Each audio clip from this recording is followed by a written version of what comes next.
একটা আমার কাছে স্পেসিফিক ইনফরমেশন আছে যে সারগাছি বাজারে একটি জায়গাতে অনেক বাইরে থেকে প্রচুর ছেলেমেয়েরা জড়ো হয় এবং তারা সেখানে ফুটেজ দেখাচ্ছে এবং তাদের যেটা ডিমান্ড ছিল যে ওই সারগাছি বাজারে একটি দোকানে একটা কোম্পানি ওপেন করে তাদেরকে ক্রেডিট কার্ড ডিস্ট্রিবিউশন কোম্পানি এটা ওপেন করা হয় এবং তারা মালদাতে একটা অফিস ছিল বৈষ্ণবনগরে। সেখান থেকে প্রচুর ছেলেমেয়ের কাছ থেকে টাকা তোলা হয়েছে 10,000 5,000 করে, যে তাদেরকে ক্রেডিট কার্ড ডিস্ট্রিবিউশন কোম্পানিতে জব দেওয়া হবে। তো আমরা সেই খবর পাওয়ার সঙ্গে সঙ্গে আমাদের আরটি অফিসার সেখানে পৌঁছায় এবং সেখান থেকে চারজনকে ডিটেন করা হয়। তার মধ্যে ভগীরথ মাহাতো, যে বেসিক্যালি হচ্ছে বাড়ি হচ্ছে আপনার রানীবাঁধ।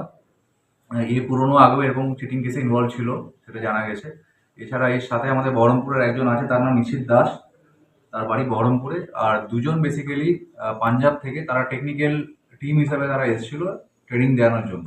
এটা বেসিক্যালি পুরোটাই একটা এরা চিটার। এরা হচ্ছে পাবলিকের থেকে টাকা নিয়ে স্কিল ডেভেলপমেন্টের নাম করে এদেরকে ট্রেনিং দেওয়া হয়, কিন্তু ট্রেনিং দেওয়ার পরে কোনো রকম কোনো প্লেসমেন্ট বা কিছু দেওয়া হয় না। পুরো টাকাটা এরা নিজেরা চিটিংয়ের মাধ্যমে পুরোটা নিজেরা ইয়ে করে এবং এরা বিভিন্ন জায়গাতে এরকম চিটিংয়ের ব্যবসা করে। আগেও রানীগঞ্জ থানাতে, মালদাতে, বৈষ্ণবনগরে বিভিন্ন জায়গাতে এরা চিট করেছে। আমরা সেগুলো ইয়ে করা হচ্ছে, এদের চারজনকে অ্যারেস্ট করা হচ্ছে এবং অ্যারেস্ট করে কোর্টে আজকে প্রোডাকশন করা হচ্ছে। 10 ডেজের পিসি চাওয়া হবে এবং এদের কাছ থেকে যা যা ডকুমেন্ট আছে সেগুলো আমরা সিজ করবো এবং যারা যারা এর সাথে ইনভলভ আছে তাদেরকেও আমরা অ্যারেস্ট করবো।